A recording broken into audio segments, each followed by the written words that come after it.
امام الانبیاء سرکار مدینہ صلی اللہ تعالی علیہ وسلم کے کان مبارک کے اندر آواز پڑ گئی. آپ نے فرمایا یوں نہ کہو بلکہ یوں کہو آج معافی کا دن آ گیا. آج جو بھی معافی لینے کے لیے آئے اللہ کے نبی اسے معاف فرما دے گا. لوگ آئے اللہ کے نبی کا کلمہ پڑھ کر چلے گئے، بیعت کر کے چلے گئے، اللہ کی نبی کی نبوت کو بھی تسلیم کر لیا گیا. اس کے بعد عورتوں کی باری آ گئی، عورتیں اللہ کے نبی کے پاس آئی ہیں، ان کی لائنیں لگ گئی، کلمہ پڑھنے کے لیے آئی، ایمان کی دولت کو قبول کرنے کے لیے آئی. یہ جتنی عورتیں، ان عورتوں کے اندر ایک عورت ہے جس کا نام حضرت ہند رضی اللہ تعالیٰ عنہ، ابو سفیان رضی اللہ تعالیٰ عنہ کی بیوی ہے، حضرت امیر معاویہ کی اماں ہے.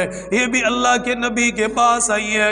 اللہ نے قرآن کریم کی آیات مبارکہ کا نزول فرما دیا. 28واں پارہ سورہ ممتحنہ اور سورہ مبارکہ 60 ہے. اس سورہ مبارکہ کی آخری آیات مبارکہ میں اللہ نے فرمایا یا ایھا النبی، اے نبی جی، یہ لوگ جو آپ کے پاس بیعت کرنے کے لیے آئے، اذا جاءک المؤمنات، یہ عورتیں آپ کے پاس آئی ہے، اللہ کے نبی آپ سے ملاقات کرنے کے لیے آئی، بیعت کرنے کے لیے آئی. آپ ان سے بیعت فرما لیجئے، ان سے چہرہ نہ پھیریے، لیکن یاد رکھیے شرائط کو بھی طے کر دیجئے.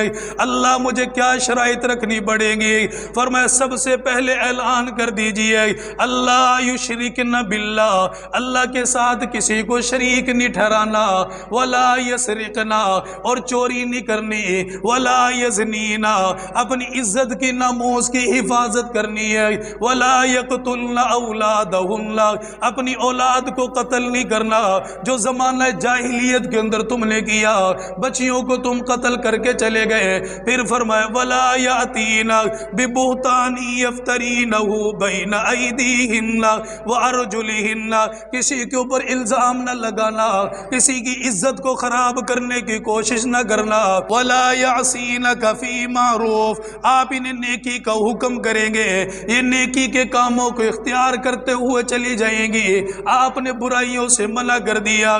پھر اللہ تعالیٰ فرما رہا ہے وَلَا يُبَايِعْنَكَ، اب ان سے بیعت کر لیجئے، انہوں نے آپ سے اقرار کر لیا.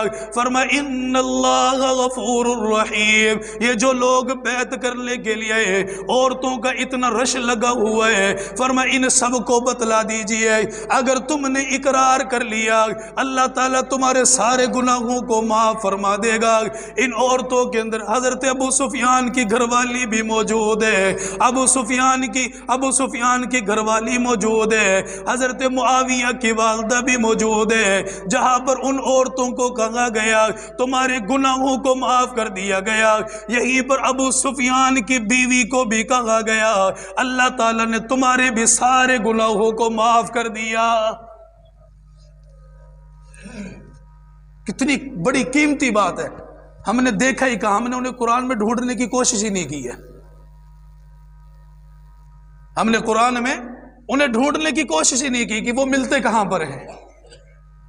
باب کتنا اعلیٰ جس کے لیے نبی نے کھڑے ہو کر استقبال کیا اور اعلان کیا جو ابو سفیان کے گھر میں داخل ہو اسے بھی امن مل جائے گا. ماں کتنی اعلیٰ، جب ماں کلمہ پڑھنے کے لیے آئی اللہ نے قرآن کریم کی آیات نازل فرما دی.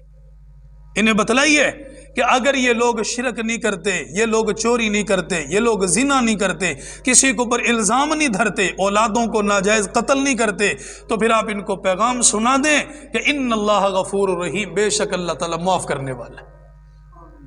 اب بتاؤ بھائی ان کے اوپر انگلی اٹھانے کا حق ملتا ہے ہمیں؟ بولے نا بھائی، انگلی اٹھانے کا حق ملتا ہے ہمیں؟ نہیں.